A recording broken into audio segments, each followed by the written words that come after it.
श्री स्वामी समर्थ. नमस्कार मंडळी, मी नंदिनी माझ्या यूट्यूब चॅनलवर तुमचं खूप मनापासून स्वागत करत आहे. तुमच्या मनातील सर्व चांगल्या इच्छा स्वामी महाराज पूर्ण करो ही स्वामींच्या चरणी प्रार्थना करते आणि आजच्या या नवीन व्हिडिओला सुरुवात करते. येत्या 17 ऑक्टोबरला म्हणजेच गुरुवारी या दिवशी आलेली आहे कोजागिरी पौर्णिमा. या पौर्णिमेला अश्विन पौर्णिमा असंही म्हटलं जातं. या पौर्णिमेचा प्रारंभ जो आहे तर तो 16 ऑक्टोबरला रात्री 8:41 होणार आहे आणि त्याचबरोबर या पौर्णिमेचा समाप्ती जी आहे तर ती 17 ऑक्टोबरला सायंकाळी 4:17 होणार आहे आणि म्हणूनच ही पौर्णिमा जी आहे तर ती उदय तिथीनुसार 17 ऑक्टोबरला म्हणजेच गुरुवारी साजरी करण्यात येणार आहे. प्रत्येक महिन्यामध्ये पौर्णिमा तिथी येत असते, परंतु प्रत्येक पौर्णिमेचं महत्त्व हे त्या तिथीनुसार वेगवेगळं असतं. कोजागिरी पौर्णिमा ही सर्वश्रेष्ठ आणि अतिशय महत्त्वाची मानली जाते.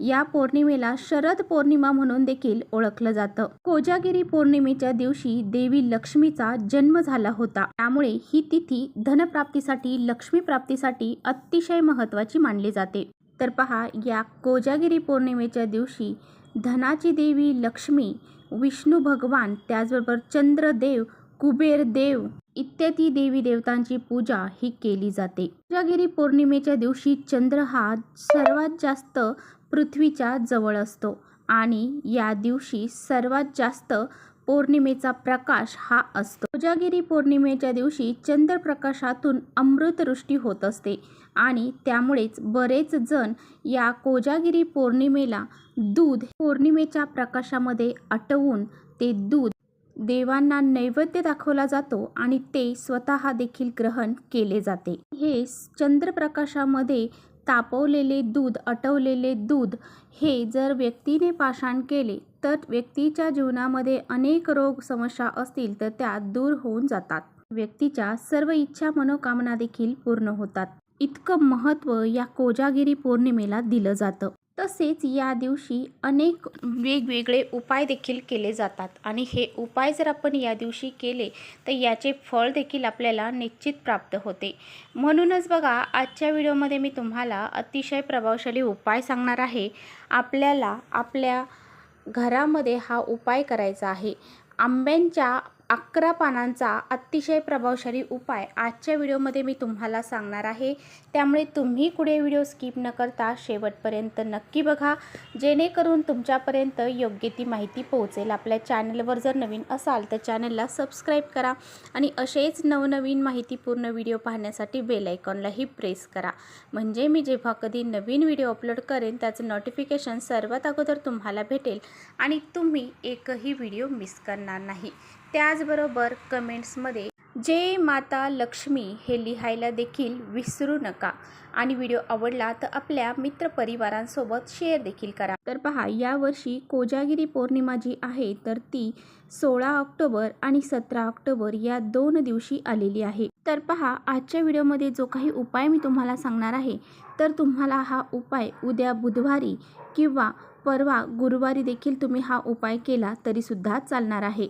आता हा जो उपाय मी तुम्हाला सांगणार आहे तर तो आपल्याला का करायचा आहे. जर आपल्या घरामध्ये सतत आर्थिक अडचणी येत आहे, आलेला पैसा आपल्या घरामध्ये टिकत नाही, पैसा आला की कोणत्या ना कोणत्या मार्गातून घरातून बाहेर निघून जातो, पैशांच्या सारख्या अडचणी आपल्याला जाणवत आहेत, धनप्राप्तीचे योग हे जुळून येत नसेल, लक्ष्मी आपल्यावरती प्रसन्न होत नसेल, तसेच आपल्या घरामध्ये आलेला पैसा जो आहे तर तो कोणत्या ना कोणत्या मार्गातून घरातून काढता पाय घेत असेल तर आपल्या घरामध्ये लक्ष्मी स्थिर राहण्यासाठी आपल्याला हा जो उपाय आहे तर तो करायचा आहे. त्याचबरोबर जर तुमच्या घरामध्ये काही अडचणी असतील, दोष असतील, दारिद्र्य असेल, ते संपूर्णपणे नष्ट होण्यासाठी तुम्हाला हा उपाय करायचा आहे. त्याचबरोबर तुमच्या कितीही कठीण इच्छा असू द्या त्या पूर्ण होण्यासाठी तुम्हाला हा उपाय करायचा आहे. घरातील क्लेश, कलह, भांडणं यासारख्या गोष्टी दूर होण्यासाठी सुद्धा तुम्हाला हा उपाय करायचा आहे. आंब्यांच्या पानाचे आरोग्याच्या दृष्टीने खूप महत्त्व सांगितलं जातं. त्याचप्रमाणे या झाडाचे धार्मिक महत्त्व देखील तितकेच आहे. कोणतीही शुभ कार्य करण्यासाठी आंब्याच्या पानांचा उपाय हा केला जातो. आंब्याच्या पानांची हे जे काही उपाय आहेत तर ते जर कोजागिरी पौर्णिमेच्या दिवशी आपण केले तर आपल्या जीवनातील सर्व समस्या अडचणी दूर होऊन जातात. तसेच हा उपाय केल्याने व्यक्ती कर्ज आणि इतर संकटातून सुद्धा मुक्त होतो. त्यात प्रथम आपल्याला एक उपाय करायचा आहे, तो आपल्याला आपल्या घरामध्ये लक्ष्मीला प्रसन्न करून घेण्यासाठी, घराकडे आकर्षित करण्यासाठी आणि तिला घरात टिकून ठेवण्यासाठी. तर पौर्णिमेच्या दिवशी आपण सत्यनारायण पूजा ही करत असतो आणि त्यावेळेस आपण त्या कलशावरती आंब्यांची पानं ही ठेवत असतो आणि त्याचबरोबर आंब्यांची डहाळी ही चौरंगाला देखील बांधत असतो. तर पहा, बऱ्याच वेळा आपण ह्या कलशामध्ये नागवेलीची पानं ठेवत असतो, परंतु कोजागिरी पौर्णिमेच्या दिवशी तुम्ही जर सत्यनारायण करणार असाल तर कलशावरती तुम्हाला आंब्यांची पानं ही ठेवायची आहेत.